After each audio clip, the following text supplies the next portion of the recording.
Ghost hit the door at full speed the second Marcus cut the engine. Not a bark. Not a warning.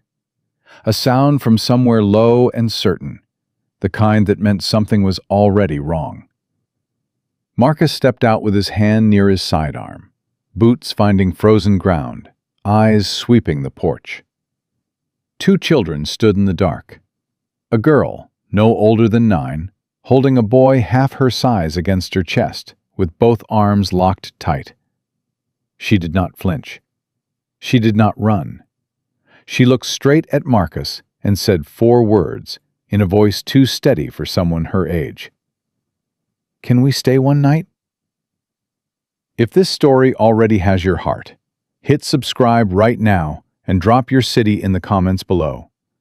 I want to see exactly how far this story travels.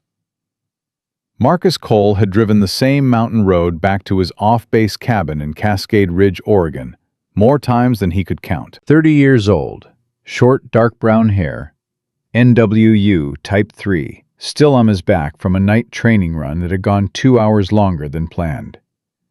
He was used to the dark. He was used to the silence. He was not used to this. Ghost had not made that sound since Kandahar. Marcus kept his hand where it was, near but not on his sidearm, and held very still. He had learned a long time ago that stillness was a language. It said, "I am not a threat." It said, "I am waiting." It said, "I see you." The girl saw him back. She was 9, maybe 10, with dark eyes that had already done too much calculating for her age. Her coat was 2 full sizes too large, the sleeves falling past her knuckles, the hem brushing her thighs. Her hair was pulled back, but pieces had come loose and stuck to her face from cold sweat. Her lips were cracked. Her chin was up. Behind her, pressed flush against her back, was a boy, 6 years old at most. His face was buried in her coat, both arms wrapped around her waist from behind, his small body shaking in a way that was not dramatic or theatrical, but simply the honest trembling of a child who had been cold for too long. Ghost stepped off the porch and placed himself between Marcus and the children. He sat. Marcus noted that. Ghost did not sit for threats. Ghost sat when he was communicating something else entirely. "Sir?" the girl said. Her voice did not waver. Marcus had interrogated grown men in forward operating bases who shook worse than this child. "Can we stay one night?" she asked. "Just somewhere dry." No begging. No crying. The words were clean and practiced, the way someone phrases a request after learning the hard way which words make people close doors faster. Marcus looked at the boy. "What's his name?" "Noah." "Yours?" A pause. Not hesitation. Calculation. "Lily." "How long have you been standing out here?" "We got here before dark." Marcus exhaled through his nose. That was 3 hours minimum. He looked at Ghost. Ghost looked back at him with the particular patience of a dog who has already made his decision and is simply waiting for the human to catch up. "Come inside," Marcus said. Lily did not move. "You'll freeze," he said. She studied him for another full second, the way a soldier studies a perimeter before committing a step. Then she nodded once, sharp and small, and moved Noah toward the door. Inside, Marcus did not ask questions. He had learned that questions, when asked too early, were a form of pressure. He heated water. He found canned soup in the back of the cabinet and put it on the stove. He sliced bread and put it in the oven because warm bread was the kind of thing that said safety without requiring any words at all. Ghost moved to the corner near the wall and sat. Noah stared at the dog from across the room. "He's sitting like he's on duty," Noah whispered. "He is," Marcus said, without turning from the stove. Noah processed this with the gravity of a 6-year-old receiving classified information. When Marcus set the bowls down, Noah reached for his spoon too fast, hands still trembling. "Slow," Marcus said gently. "You eat too fast when your body's cold. It hurts." Noah slowed down. Lily watched Marcus the way she watched the door, constantly, from the edges. They ate in silence. Marcus leaned against the counter and watched them, without making it obvious he was watching, which was a skill the teams had refined in him until it felt natural. Lily ate carefully. She cut her bread into small pieces. Every 30 seconds her eyes moved to Noah. When Noah finished first and looked up at Ghost again, Lily's shoulders dropped half an inch. It was the first time Marcus had seen them do that. "Does he bite?" Noah asked. "He hasn't today," Marcus said.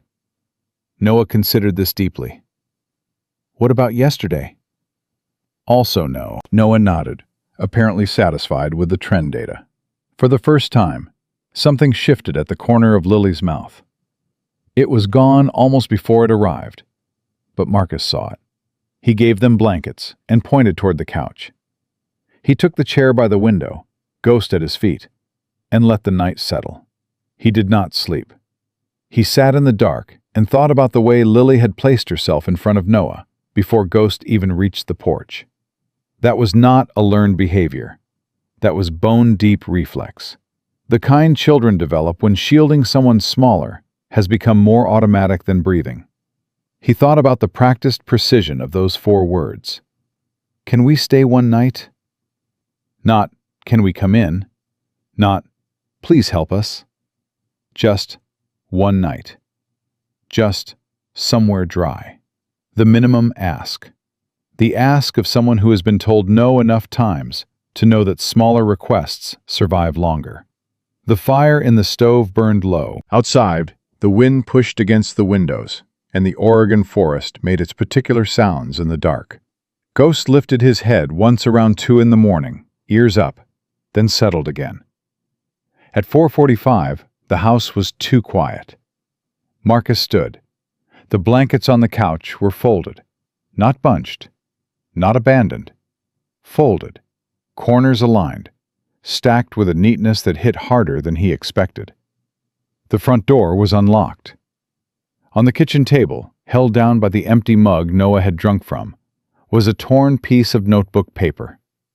The handwriting was careful and uneven, the letters formed by a child who had stopped between each word to listen. "Thank you for letting us stay. We didn't take anything." Marcus stood there for a long moment with the paper between his fingers and let the full weight of it settle.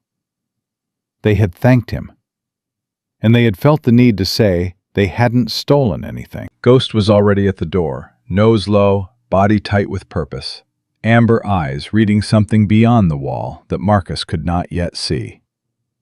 "All right," Marcus said quietly. "Show me." Outside, the cold was the kind that finds the spaces between things. 2 sets of small prints led away from the porch and into the tree line east of the property. 1 set larger, 1 set shorter and closer together. The shorter ones dragged slightly at the toes. Marcus felt his jaw tighten. Ghost moved ahead, scent locked, pace steady and certain in the way of a dog who was trained to find what was lost and had never entirely stopped being that dog, regardless of what followed. The trail bent east, toward the old logging roads that cut through the back timber. Marcus had walked those roads 100 times. He knew where they went. He knew what was out there and what was not. And what was not out there, in the dark, in the cold, before sunrise, was any version of safety for a 9-year-old girl carrying a 6-year-old boy on her back, through a night she had no business navigating alone. He moved faster. Ghost stopped at a fallen cedar trunk half a mile in, ears snapping forward, and made the low sound again. The same sound from the porch. Marcus came around the side of the trunk and found them. Lily was kneeling in the mud and pine needles, her coat gone from her own shoulders and wrapped around her brother, her hair plastered to her face, hands shaking as she tried to press a water bottle against Noah's mouth. The boy's head was lolling. His skin was flushed an angry red. His breathing was too shallow and too fast. "Hey," Marcus said, voice steady. "It's me." Lily's head came up. Her eyes went wide and wild, and for one full second, she looked ready to take Noah and run on pure adrenaline, alone.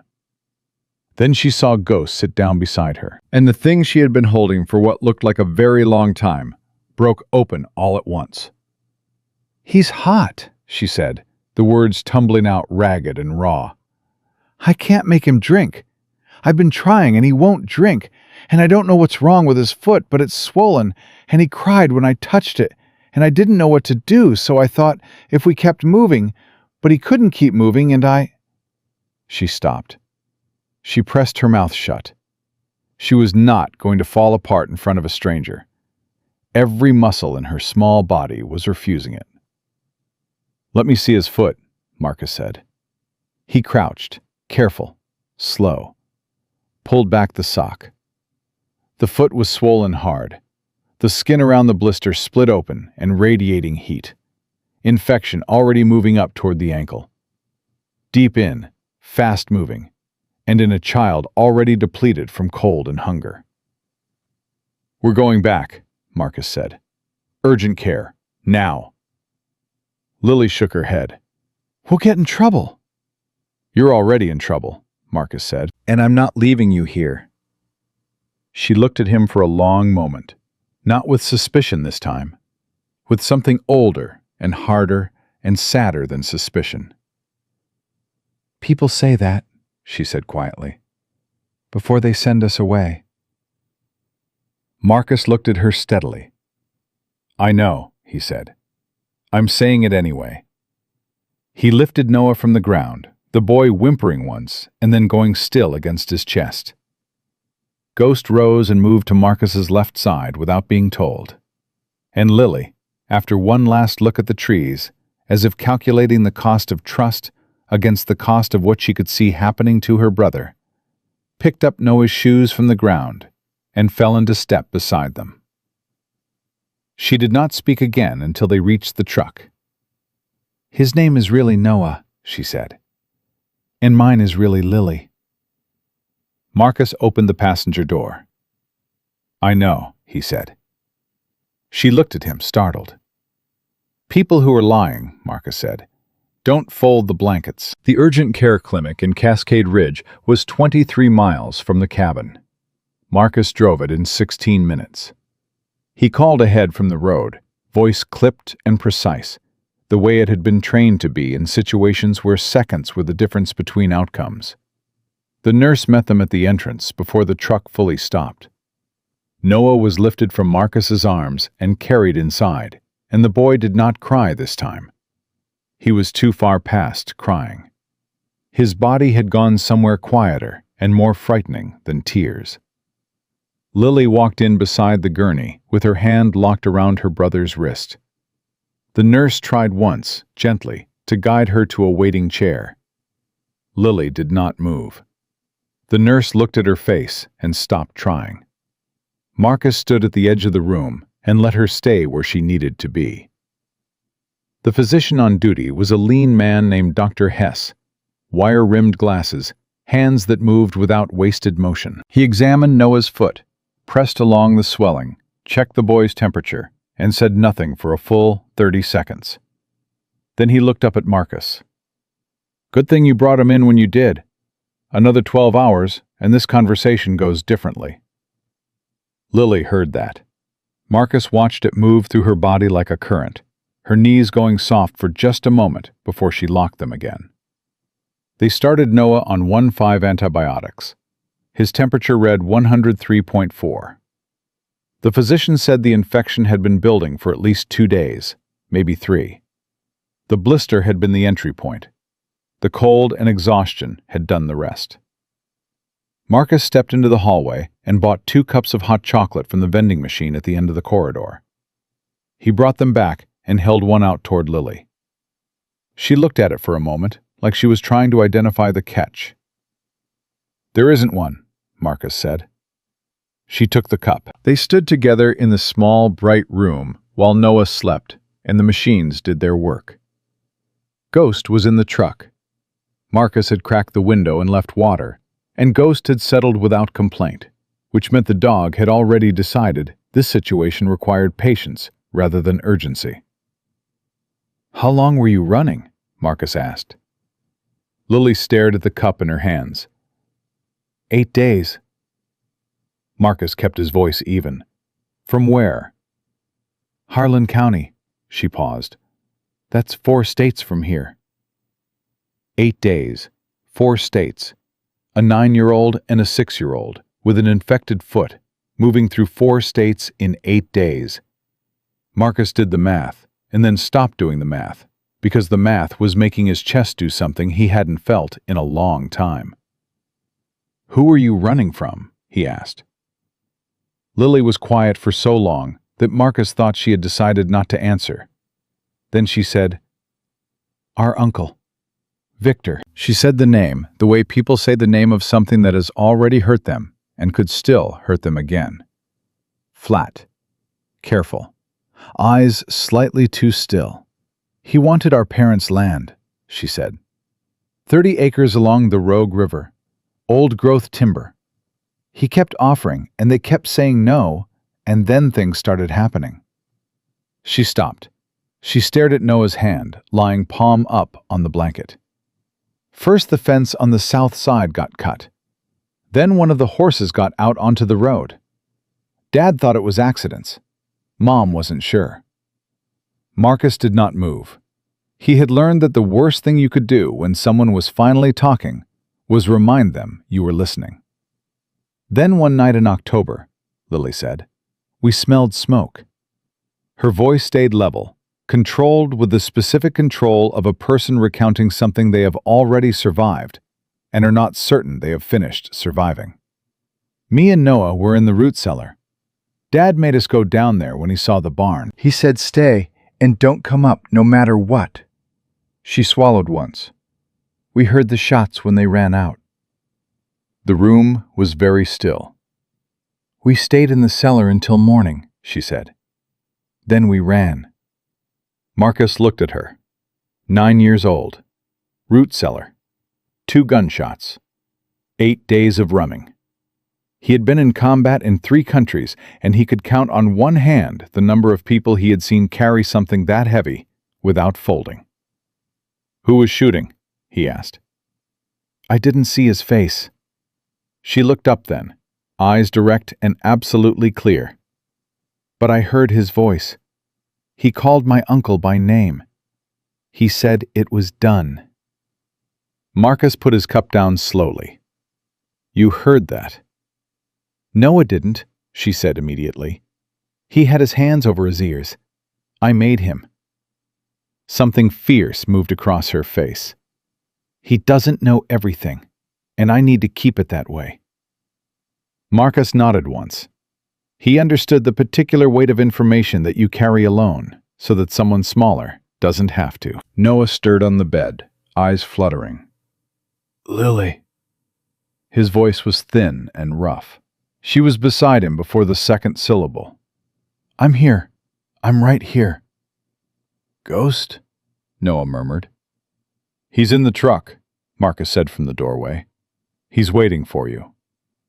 Noah's eyes found Marcus with the unfocused trust of a child too sick to maintain defenses. "Is he cold?" "He's got the whole back seat," Marcus said. "He's fine." Noah accepted this, closed his eyes again, and was asleep within seconds. Lily stood over him, with her hand resting lightly on his arm, and did not move for a long time. When Noah's fever finally broke, just before noon, the number dropping from 103.4 to 101.1, Lily sat down for the first time since they'd arrived.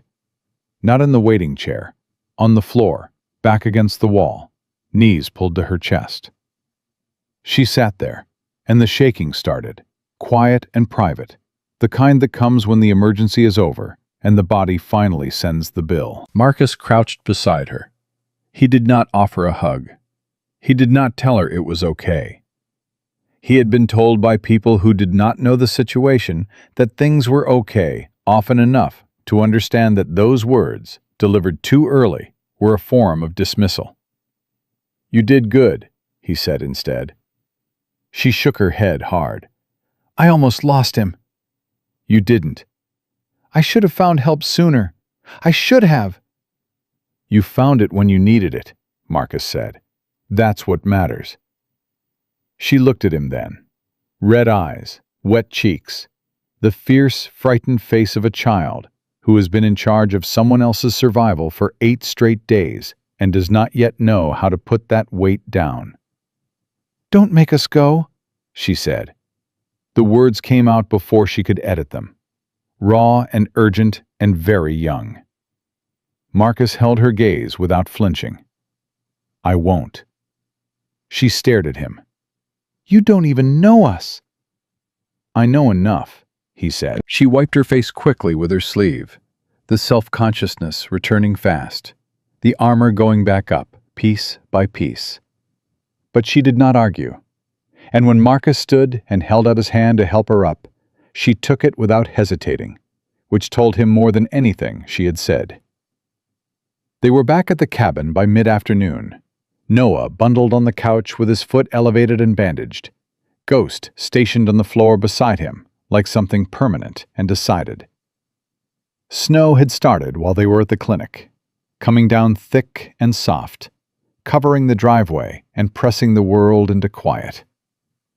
Marcus stood at the kitchen counter and watched steam rise from the pot on the stove. He was thinking about a man named Victor. 30 acres along the Rogue River, a barn fire, 2 gunshots, and a voice that called a man by name when it was done. He was thinking about a 9-year-old girl who had kept a 6-year-old boy alive across 4 states and felt like she had failed because she needed help at the end. He was thinking that whoever had helped Victor burn that barn and pull that trigger was still out there. And Victor himself was still out there. And they had not stopped looking for these children. Because the children had been in that cellar. The children had heard. And people who needed something buried did not stop digging until every shovel of dirt was back in place. From the couch, Noah's voice came soft and sleepy. "Ghost? Ghost, are you still there?" Ghost lifted his head, touched his nose briefly to Noah's hand, and settled again. "Okay," Noah murmured, satisfied, already drifting. "Okay." Marcus turned back to the stove. Outside, a single set of tire tracks cut through the fresh snow at the far edge of the road and stopped at the tree line, barely visible in the fading light. Not parked, not passing, stopped. Marcus did not see them yet. Ghost did. The dog raised his head from the floor and turned toward the window, amber eyes steady, ears completely still, and a sound built low in his chest that he did not release. Waiting, watching, already knowing what Marcus would not know until it was too late to prepare. Marcus saw the tire tracks the next morning. He had gone out before dawn to check the perimeter, a habit he had never fully shed, the kind that gets stitched into a man's bones after enough deployments that sleep itself starts to feel like a security risk. The snow had filled the tracks overnight, but not completely. The outline was still there, pressed into the base layer where the cold had locked it in place. A vehicle, mid-sized, parked at the tree line for long enough that the tread had settled deep. Not passing through, not lost. Parked. Watching. He stood over it for a moment and said nothing. Ghost stood beside him and said nothing either. They went back inside. Marcus did not tell Lily. Not yet. She was at the kitchen counter making oatmeal with the focused precision of someone who needed something to control, measuring the water twice, stirring in careful circles. Noah was still on the couch, his color better, his temperature down to 99.2, arguing softly with Ghost, about whether the dog was required to share the blanket. Ghost was not sharing the blanket. Noah considered this a character flaw. Marcus poured coffee and stood with his back to the counter and thought. Victor Strand was not a man who let loose ends stay loose. Lily had made that clear without saying it in those exact words. A man who burns a barn and shoots 2 people in front of their children for 30 acres of timber does not stop when the children disappear. He accelerates, because the children are the only witnesses, because the children were in the cellar, because the children heard. 8 days of running, and they had arrived here, which meant whoever was looking had been close enough, long enough, that the tire tracks outside were not a coincidence. They were a confirmation. Marcus needed to make a call. He stepped onto the porch, door shut behind him, and dialed Sheriff Ray Briggs at the Cascade Ridge County office. Briggs was 61, a former Army MP who had spent 30 years building the kind of reputation that made people call him before they called for backup. He picked up on the second ring. "Cole," Briggs said. "I need you to run a name," Marcus said.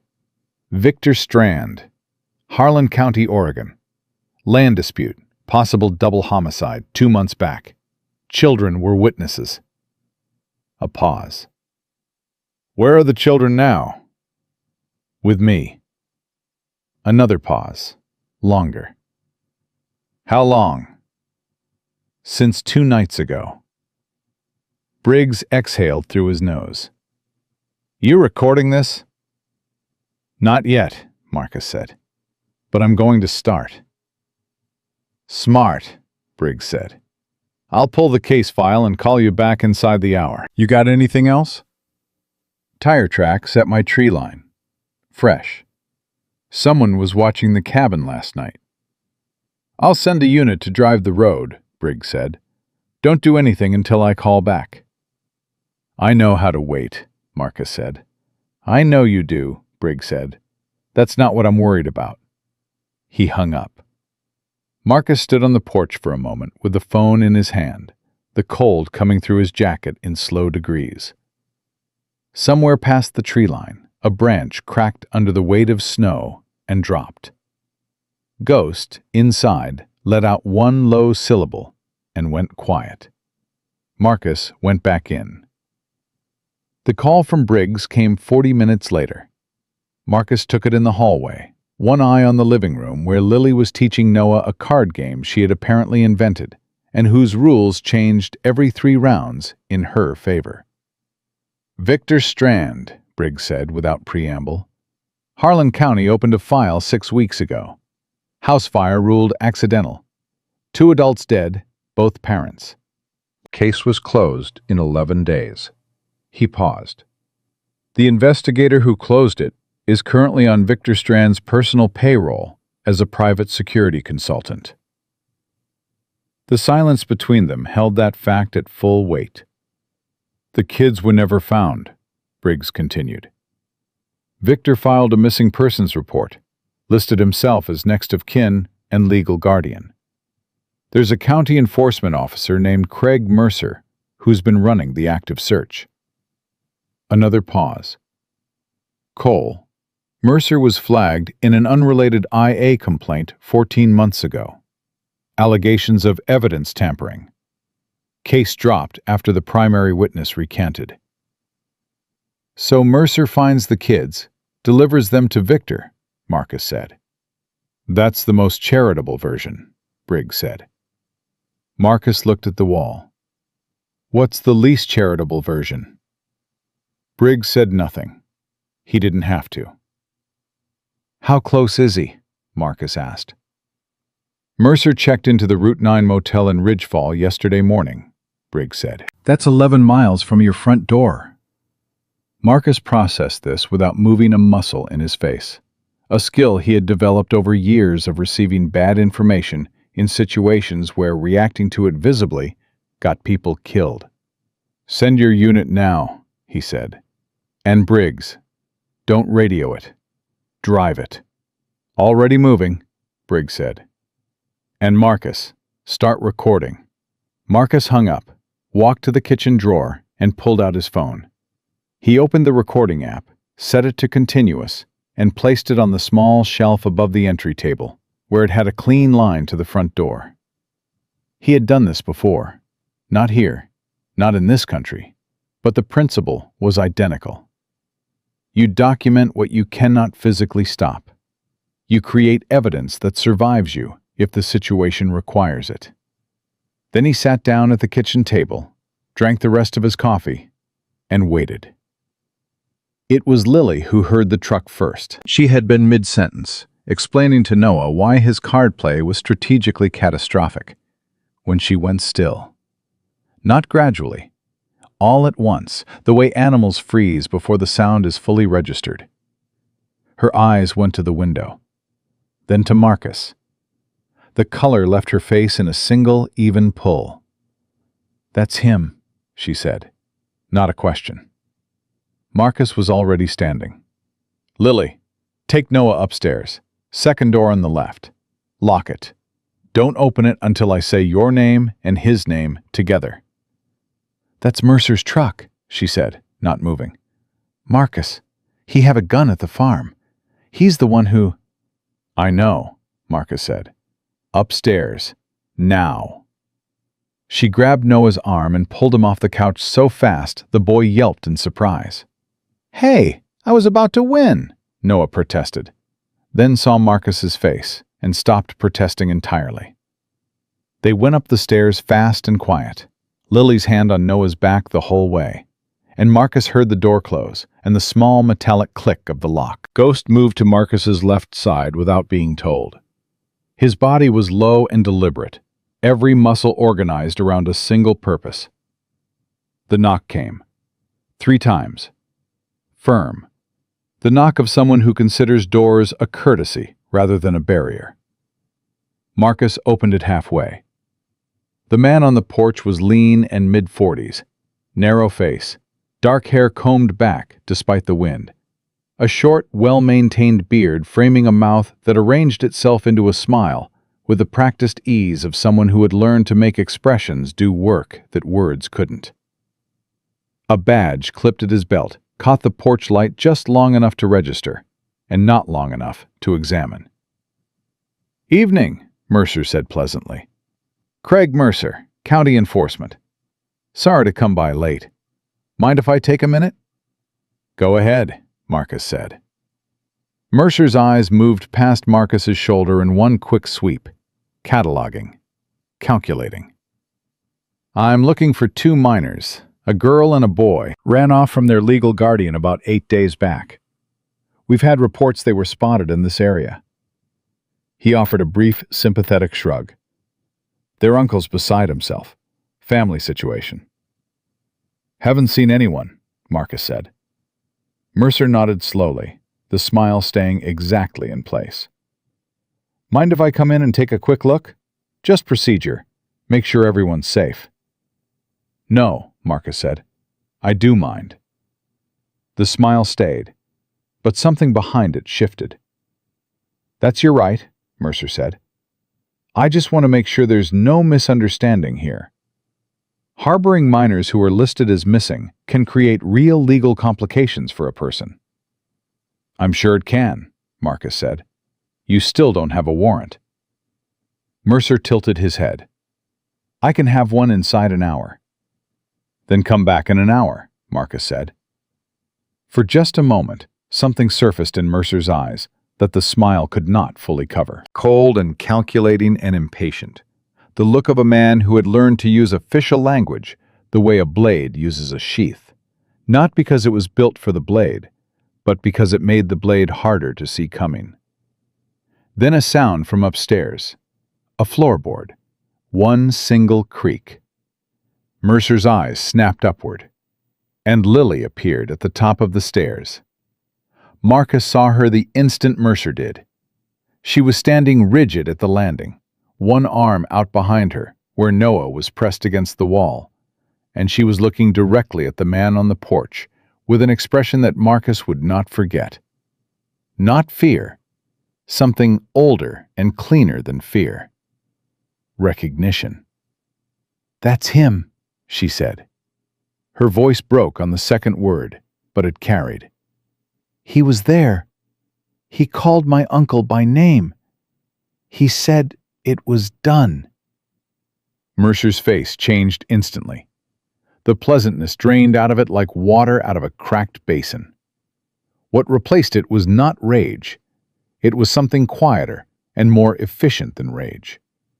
He looked at Lily the way a man looks at a problem he has been hired to solve. "Emma," he said, using a name that was not hers, his voice dropping into something low and almost gentle. "Sweetheart, it's okay. Nobody's in trouble here. Your uncle just wants you home safe." "He killed our parents," Lily said. "You helped him." Mercer looked at Marcus. The gentleness was completely gone now. "Those are serious allegations from a traumatized child," he said quietly. "You understand what you're involving yourself in." "I understand you don't have a warrant and you're still on my porch," Marcus said. Mercer took one step forward. Ghost went forward first. The German shepherd planted himself in the doorframe, teeth showing, body low, a sound coming from his chest that was not a bark, but carried more authority than any bark Marcus had ever heard from any dog in any context. It was the sound of something trained and purposeful and completely certain. Mercer reached into his jacket. Marcus had already moved, one hand inside the doorframe, the other coming up with his phone. "You've been recorded since the second you knocked," he said. "Location shared with Sheriff Briggs and 2 other people I trust. Your name, your badge number, your vehicle, and everything you've said on this porch." Mercer's hand stopped inside his jacket. His eyes went from the phone to Marcus to Ghost and did a fast calculation. "You're making a very large mistake," he said. "Maybe," Marcus said. "It's mine to make." Something shifted in Mercer's face, a decision forming. Marcus saw it happen and had exactly enough time to understand what it meant before Mercer's hand came out of his jacket and the sound of the shot cracked through the night like something breaking that had been under pressure for a very long time. The bullet caught Marcus high on the left arm, tearing through the outer muscle, spinning him back against the doorframe. The pain was immediate and bright, and specific in the way that combat wounds always were. Nothing like the movies, nothing like the delayed shock people described. Just a white-hot line of certainty that something had been damaged and would require attention he did not currently have time for. He gritted his teeth. He stayed on his feet. Ghost lunged. The shepherd hit Mercer's arm with his full weight, jaws closing on the wrist, dragging the gun hand down and sideways. Mercer swore and stumbled back off the porch, one boot catching the step wrong, going down to one knee in the snow. Ghost held. Mercer swung hard with his free hand, catching the dog across the shoulder, and Ghost released and repositioned, putting himself between Mercer and the door again, barking now, deep and commanding and absolute. From upstairs, Lily screamed. Noah cried out, one single terrified sound, and then red and blue light tore through the snow from the road, hard and sudden, flooding the driveway in rotating color, and headlights swung across the trees, and a voice came through the storm that Marcus had never been more relieved to hear in his life. "Sheriff's office! Don't move! Hands where I can see them!" Mercer froze, on one knee in the snow, Ghost 3 feet in front of him, blood on his jacket from the dog bite. His expression cycling through disbelief and calculation, and finally something that looked, for just a moment, like the particular resignation of a man who understands that the version of events he was prepared to tell is no longer the one that will be believed. 2 patrol units came to hard stops in the driveway. Doors opened. Deputies moved fast, weapons up, boots in the snow. A 3rd unit swung in from the road behind them. Mercer raised his hands slowly. The gun was somewhere in the snow. It didn't matter where. It was no longer the most dangerous thing on the porch. Marcus slid down to one knee against the doorframe, left hand pressed hard against his arm, breathing steady and controlled, the way he had trained himself to breathe when the cost of panic was other people's lives. Ghost came to him immediately, pressing against his right side, whining soft and low, nose pushing against Marcus's jaw. "I know," Marcus said quietly. "Good boy. You did good." Lily was on the stairs. She had come down without him hearing her, and she was standing 3 steps from the bottom, with Noah behind her, one hand back holding her brother's, her eyes on Marcus on the floor, and her face had gone completely white. "Don't die," she said. The 2 words came out fierce and raw and very young, stripped of everything but the bare need behind them. Marcus looked up at her. His arm hurt in the clean, decisive way that told him it was serious and survivable simultaneously. He had made this calculation before, under worse conditions. "Not tonight," he said. A deputy reached him, crouching to assess, calling for medical, hands moving with professional speed. Behind the unit, Sheriff Briggs stepped out of the lead truck, took one look at the scene, and walked directly to where Mercer was being cuffed in the snow.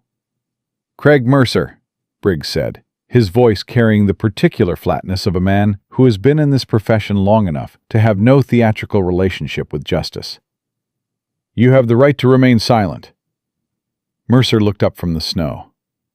"You have no idea," he said, "how far this reaches."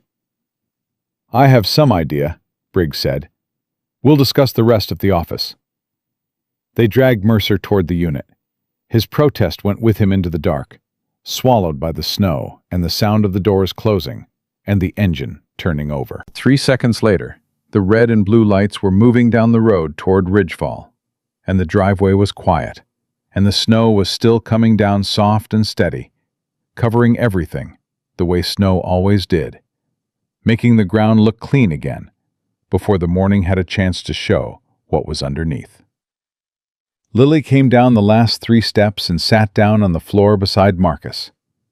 She did not say anything. She pulled her knees up to her chest and rested her back against the wall, close enough that her shoulder was touching his.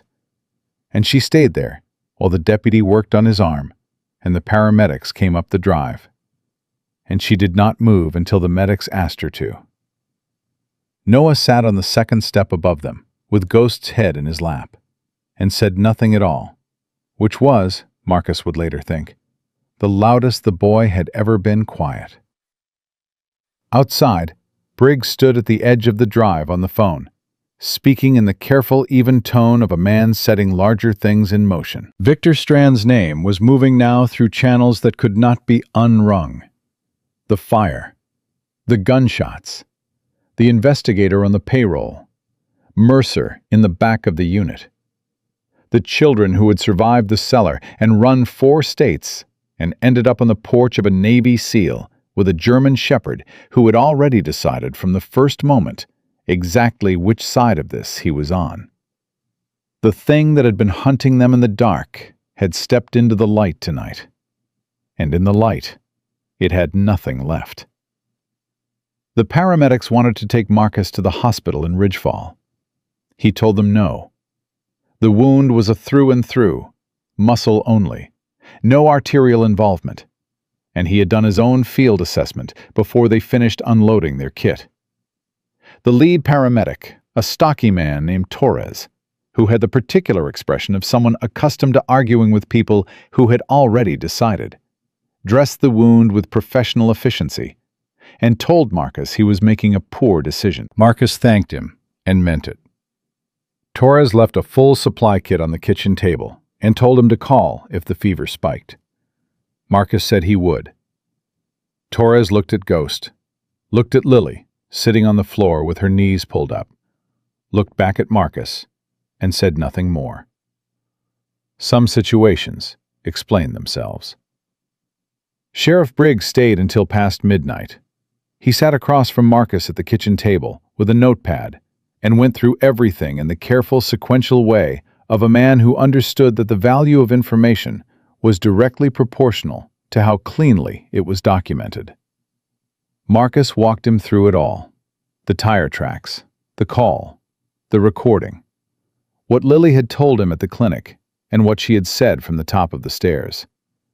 Briggs wrote it down without editorializing, which Marcus respected. "Mercer is talking," Briggs said when Marcus finished.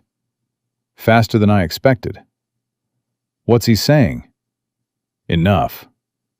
Briggs tapped his pen once against the pad. Victor Strand contracted the fire. Mercer coordinated it and was present. The investigator who closed the case in 11 days received $40,000 in 2 transfers, both traceable. He paused. "Mercer's trying to reduce his exposure. He's giving us Victor on a plate." Marcus looked at the table. "The children's parents. Thomas and Miriam Cole," Briggs said. "We have their names now. We have the case. It won't be quick, but it will be complete." Marcus was quiet for a moment. Thomas and Miriam. A fence cut. A horse on the road. A barn on fire. 30 acres of timber along the Rogue River that someone had decided was worth 2 lives and 2 orphaned children running across 4 states in 8 days. He thought about that and let himself feel the full weight of it for exactly as long as it took to breathe in and breathe out once. Then he set it aside. There was still work to do. "Victor Strand," Marcus said. "How long before he's in custody?" "Harlan County Sheriff's Office executed the warrant at 9:47 tonight," Briggs said. "He was at his house. He didn't run." He looked up from the notepad. "Men like Victor Strand never think they'll need to run. That's usually their first mistake." "And their last," Marcus said. Briggs closed the notepad and stood, tucking it into his jacket. He looked at Marcus with the direct, uncomplicated honesty of a man who did not have patience for indirect things. "You need anything from me before morning? You call. Not dispatch. My cell." He laid a card on the table. "And Cole, what you did tonight, keeping those kids safe, making that call before Mercer arrived, having the recording ready." He stopped. "That's not nothing." "They're children," Marcus said. "It's the minimum." Briggs looked at him for a moment. "I've been doing this job for 30 years, he said. "I wish more people understood what minimum means." He let himself out. The cabin went quiet. Marcus sat at the table with his arm throbbing steadily, and the supply kit open in front of him, and the recording still running on the shelf by the door because he had not yet thought to turn it off. From upstairs came the particular silence of children who had cried themselves to exhaustion. Noah had made it about halfway through Briggs' interview before sleep took him mid-sentence, his head dropping against Lily's shoulder on the stairs, the card game still scattered on the floor in front of the couch. Lily had carried him up without asking for help and come back down alone, and she and Marcus had sat at the table while Briggs finished his notes, and she had answered every question he asked her with the direct, unwavering clarity of a witness who had been rehearsing her testimony in her own head for 8 days and knew every word of it cold. When Briggs left, the house settled around the silence. Lily sat across from Marcus and looked at his bandaged arm. "Does it hurt?" "Yes," Marcus said. She seemed to appreciate the honesty. "Good," she said, and then caught herself. "I mean, not good. I mean—" "I know what you mean," Marcus said. She folded her hands on the table. The hands were small and chapped from cold, the knuckles scraped, the nails bitten down to the quick in a way that probably predated the last 8 days by a considerable margin. "Is it really over?" she asked. Marcus looked at her. "Mercer's in custody. Victor's in custody. Briggs has the recording. You and I both gave statements." He paused. "It's not over the way a switch goes off. But the part where they can come through my door, that part is done." She absorbed that carefully, the way she absorbed most things, turning it over, checking its edges. "What happens to us now?" she asked. Not afraid, not demanding, just asking, with the specific directness of a child who has learned that adults often answer the question they wanted to be asked, rather than the one actually put to them. "Someone is going to come talk to us tomorrow," Marcus said. "A caseworker. Her name is Dana Reyes. Briggs knows her personally. She's good at her job, and she tells the truth." He met Lily's eyes. "I already told Briggs what I wanted the conversation to look like. But nothing gets decided without you." Lily looked at him for a long time. "What did you tell him you wanted?" Marcus was quiet for a moment. He had not planned to have this conversation tonight. His arm was bleeding slowly through the first layer of the dressing, and he had been awake for 22 hours, and there was a very reasonable argument for sleep. But Lily was 9 years old, and she had earned the right to hear things directly. "I told him I wasn't interested in temporary," Marcus said. The room was very still. Ghost lifted his head from near the wall and looked at Marcus and then at Lily, and set his chin back on his paws. Lily's jaw tightened slightly, the way it did when she was holding something in that was trying to come out. "You don't have to do that," she said carefully. "We don't want to be a problem for you." "You're not a problem," Marcus said. "We take up space." "There's space." "Noah has bad dreams. He wakes up sometimes and doesn't know where he is, and he cries loud and—" "Lily," Marcus said. She stopped. "I was a Navy SEAL for 7 years," he said. "I have slept in places that would give your bad dreams competition. A 6-year-old crying down the hall is not going to be my breaking point." Something moved across her face. She pressed her mouth together hard. She was not going to cry. Every muscle in her face was committed to that. "You barely know us," she said.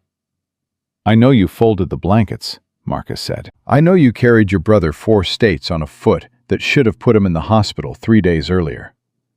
I know you stood at the top of those stairs tonight and told the truth to a man with a gun because it was the right thing to do." He paused. "I know enough." The thing she had been holding broke loose quietly. No drama, just her eyes going bright and a single sound escaping before she locked it back down. She pressed the back of her hand to her mouth and stared at the table and breathed. "It's okay," Marcus said. "I know," she said, voice thick. "That's the part that's hard to get used to." They sat there in the quiet kitchen for a long time after that, not saying anything. Ghost breathing softly in the corner, the snow still coming down outside, and the cabin holding them the way a cabin holds people in the middle of the night, when the worst has passed, and the what comes next hasn't arrived yet. Dana Reyes came the next morning at 10. She was tall and slender, dark hair in a practical braid, sensible boots, a wool coat the color of river stones. She shook Marcus's hand and looked at his bandaged arm without commenting on it, and sat down at the kitchen table with a calm that had clearly been built from years of sitting at tables exactly like this one, in exactly this kind of situation.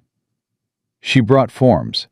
She explained them without rushing, laying each one flat on the table and going through it line by line, with the particular respect of someone who understood that paper and ink were the difference between children belonging somewhere and children belonging nowhere.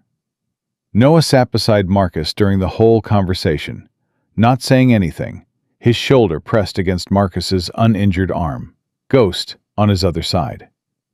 When Dana asked Noah if he had questions, Noah thought about it for a full 10 seconds, and then asked if Ghost would still be there. Dana looked at Marcus. Marcus said yes. Noah nodded and went back to being quiet. Lily sat across from Dana and asked every question Marcus did not know to ask. About the timeline. About what permanent meant legally versus practically. About whether Victor Strand could contest anything from custody. About what happened if the process took longer than expected, and where they would be in the meantime. Dana answered each one directly and completely, and Marcus watched Lily's face move from guarded to something not quite trusting, but positioned in that direction, the way a door moves when the hand on it has changed. "You don't have to decide everything today," Dana said finally, looking at Marcus. "I've already decided," Marcus said. Dana looked at him with the level gaze of someone who had heard that phrase before and knew the difference between the versions that held and the versions that didn't. "This is a significant commitment," she said. "2 children, long-term guardianship. The legal process alone takes months." "I understand that," Marcus said. "And the emotional process takes longer," she said. "I know what long looks like," Marcus said. "I'm not looking for short." Dana was quiet for a moment. Then she said, "All right." She pulled a specific form from the stack and placed it in front of him. "This is where we start." Marcus read it once and signed it. Lily watched his hand move across the paper. She did not look away until the pen lifted. The investigation into Victor Strand moved through the following weeks in the way that serious investigations move when the evidence is clean and the witnesses are credible, and someone with Briggs' reputation is pushing from the front. Mercer's cooperation had opened everything. The financial transfers to the investigator were documented and dated. A second witness, a farmhand named Dolan, who had been on the property the night of the fire and had told no one for 6 weeks out of fear, came forward after Victor's arrest and gave a statement that put Victor at the scene with a rifle in his hand. The case file was 64 pages by the end of the first month. Thomas and Miriam Cole's deaths were officially reclassified as homicide. Marcus read the notification when it arrived and sat with it for a while, alone, at the kitchen table, before he put it in the folder with the other documents. Outside, Lily and Noah were on the porch with Ghost, and he could hear Noah explaining something at length to the dog, and Ghost's occasional single-syllable responses, and Lily's voice cutting in every few sentences to correct a detail. The ordinary sound of children being children inside a structure that would hold them. It hit him harder than he expected. He had not lived with ordinary sound for 2 years. After his last deployment, after the debrief and the medical clearance, and the drive back to the Cascade Ridge cabin, alone, in a truck that was too quiet, he had told himself that the quiet was what he needed, that silence was recovery, that the absence of demand was the same thing as rest. He understood now that he had been wrong about that. Not entirely, but enough.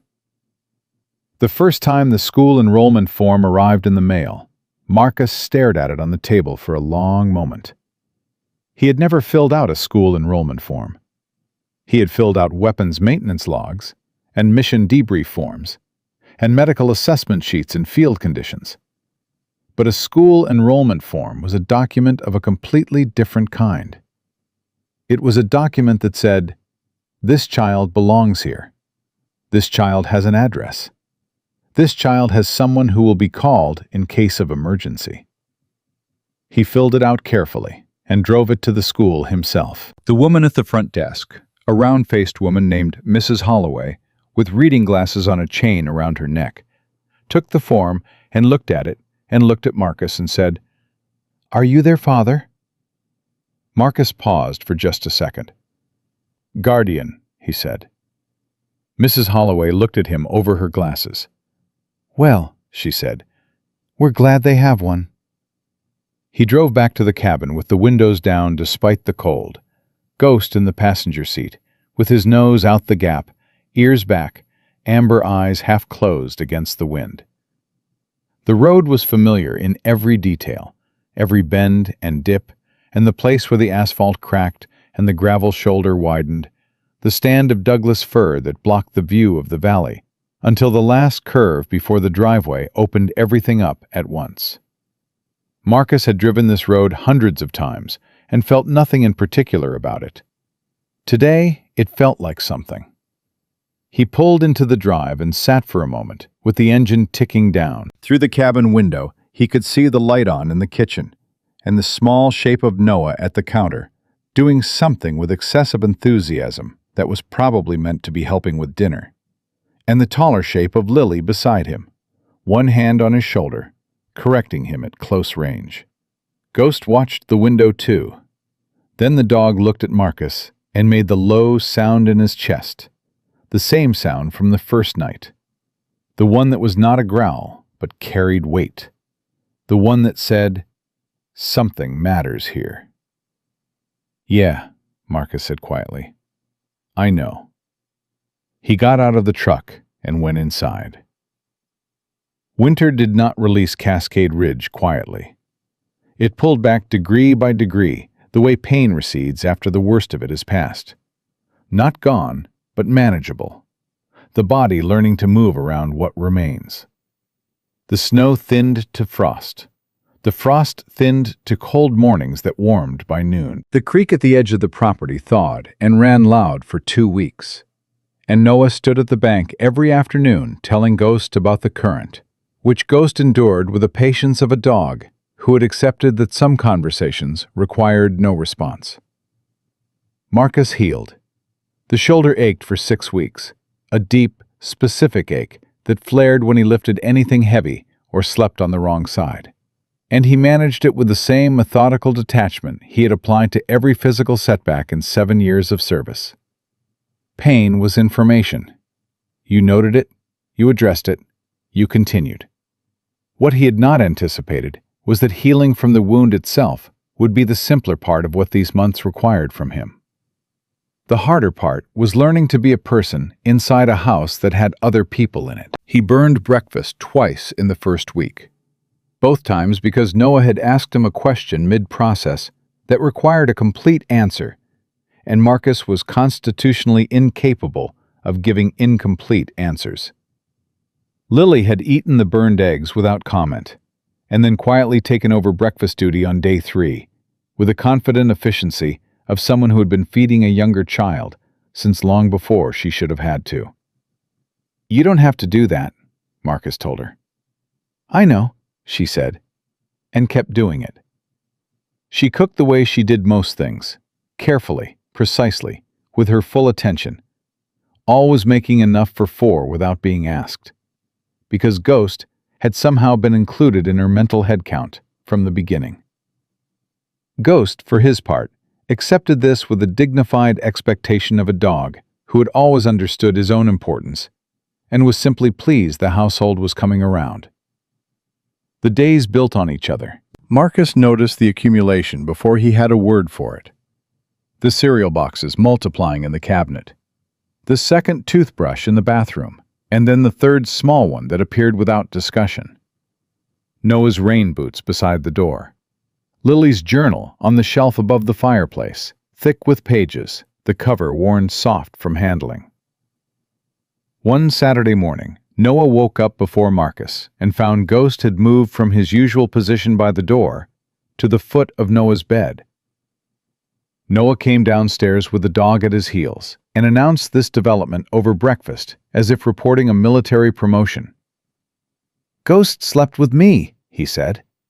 "I think he picked me." "Ghost picks everyone," Marcus said. "But he picked me first," Noah said, with the serene confidence of someone who had already decided this was true and considered the matter settled. Lily looked at Marcus over Noah's head. The corner of her mouth moved. Marcus looked back at his coffee. The court date for Victor Strand's preliminary hearing fell on a Tuesday in early April. Marcus drove to Harlan County alone, leaving the children with Jacob Miller, the old rancher down the road who had materialized 6 weeks prior with a bag of apples and a willingness to be useful that he expressed entirely through action rather than language. Marcus had come to appreciate this about Jacob. The man said very little and meant all of it. The courthouse in Harlan County was a low brick building with bad lighting and good acoustics, and Marcus sat in the 3rd row and watched Victor Strand be led to the defense table in a gray suit that probably cost more than Marcus's truck. Victor was broad and thick-necked, the kind of man who had been physically imposing for so long he had forgotten it was a tool rather than a character trait. He sat down heavily and whispered to his attorney without looking at the gallery. He did not look at the gallery at all, which was how Marcus knew that Victor understood, on some level, exactly what had been lost. Men who believed they were still winning looked at the room. Men who knew they had already lost looked at their lawyers. The charges were read aloud. First-degree murder, 2 counts. Arson. Conspiracy. Tampering with a government investigation. The words moved through the room with a particular weight of official language, and Marcus sat with them and let them mean what they meant. Thomas and Miriam Cole, their names spoken in a courthouse in the county where they had lived and worked and refused to sell 30 acres to a man who thought refusal was a temporary condition. Their names spoken out loud, in a room with a record, in a process that would not be closed in 11 days by an investigator on a payroll. Marcus drove home with the windows down and did not speak for 50 miles, and felt, for the first time in a long time, that the particular weight he had been carrying since the night Lily said he killed our parents had shifted. Not gone. Shifted. To a place where it could be carried without bending everything around it. He pulled into the drive, and Jacob's truck was still there, and from inside the cabin came the sound of Noah's laughter, high and sudden and completely unguarded, and then Ghost barking once in what had to be described as enthusiastic participation, and then Lily's voice rising above both of them, telling someone to, "Stop! Stop! Do not! Ghost, that is not!" Marcus sat in the truck for a moment and listened to that sound. Then he went inside. The guardianship was finalized on a Wednesday in May, 11 weeks after Dana Reyes had placed the first form on the kitchen table. Marcus sat across from the family court judge, a calm woman named Judge Patricia Wren, who had the direct economical manner of someone who had seen every version of this situation and still believed in the value of getting it right. She asked Marcus 3 questions. He answered all 3 without hesitating. She looked at the file, looked at him, and signed the order. Dana was in the hallway when they came out. She looked at Marcus's face, and then at Lily standing beside him with Noah's hand in hers, and she said, "Congratulations," in a voice that carried the specific warmth of someone who does not deploy that word lightly. Lily looked at the document Marcus was holding, the one with Judge Wren's signature at the bottom, and their names in the middle, all 3 of them, in black ink on official paper. She read it twice. Then she folded it carefully along its original crease and held it out to Marcus. "You should keep it," she said. "We'll keep it together," Marcus said. She looked at him with the direct, clear eyes that had been measuring him since the first night on the porch, taking his temperature, reading his edges, calculating the distance between what he said and what he meant. And whatever calculation she ran in that moment, whatever variable she was finally willing to resolve, something in her face went quiet and settled in a way Marcus had not seen it settle before. Not the quiet of a child suppressing fear, the quiet of one who no longer needed to. Summer came fast that year, the valley going green almost overnight, the way Oregon valleys do when the rain finally steps back and lets the sun make its argument. Noah grew half an inch and became obsessed with learning to identify birds by their calls, a project he pursued with scientific intensity and considerable inaccuracy. He identified a crow as a hawk 3 times in 1 week. Ghost was supportive throughout.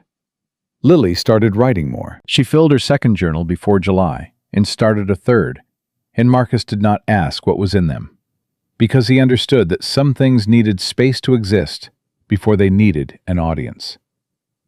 But one evening, she left the journal open on the kitchen table when she went upstairs, and he saw the page before he could decide not to.